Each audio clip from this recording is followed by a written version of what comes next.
తెలంగాణలో రేవంత్ రెడ్డి సర్కార్ ఇందిరమ్మ ఇండ్ల పంపిణీ ప్రక్రియను ప్రారంభించిన విషయం తెలిసిందే.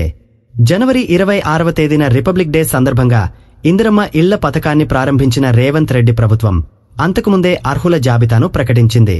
అయితే గ్రామ సభల్లో ప్రకటించిన జాబితాల్లో చాలా మంది అర్హుల పేర్లు రాకపోవటంతో మళ్లీ దరఖాస్తు చేసుకునే అవకాశాన్ని కూడా కల్పించింది.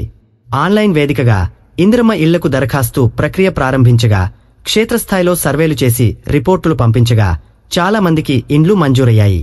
అయితే మంజూరైన విషయం గాని ఏ జాబితాలో పేరు ఉందన్న విషయం చాలా మందికి తెలియక ఆందోళన చెందుతున్నారు.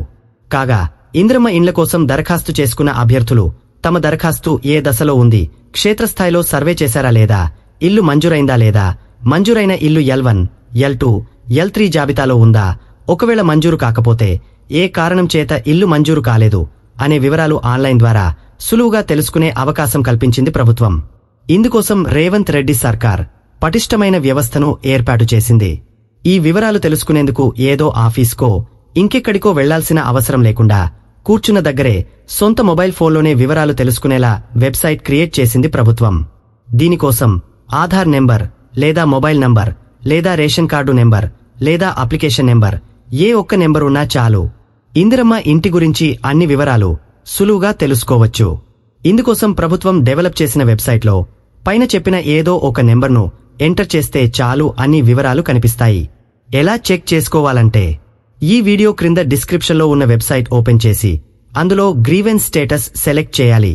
అక్కడ సెర్చ్లోకి వెళ్లి ఆధార్ నెంబర్ లేదా ఫోన్ నెంబర్ లేదా రేషన్ కార్డు నెంబర్ ఎంటర్ చేయాలి. నెంబర్ ఎంటర్ చేసి ఓకే చేయగానే దరఖాస్తుకు సంబంధించిన అన్ని వివరాలు కనిపిస్తాయి. ఈ వివరాల్లోనే ఇందిరమ్మ ఇల్లు మంజూరైందా లేదా, ఏ లిస్టులో వచ్చింది, ఏ దశలో ఉంది, ఇలా అన్ని అంశాలు ఉంటాయి. అయితే దరఖాస్తుదారులకు ఏమైనా అభ్యంతరాలు ఉన్నా సరే ఈ వెబ్సైట్ ద్వారానే ప్రభుత్వానికి తెలపాల్సి ఉంటుంది. ఇలా సింపుల్గా ఇందిరమ్మ ఇంటి దరఖాస్తు స్టేటస్, మంజూరు వివరాలు, ఇలా అన్ని వివరాలు సింగిల్ క్లిక్లో తెలుసుకోవచ్చు.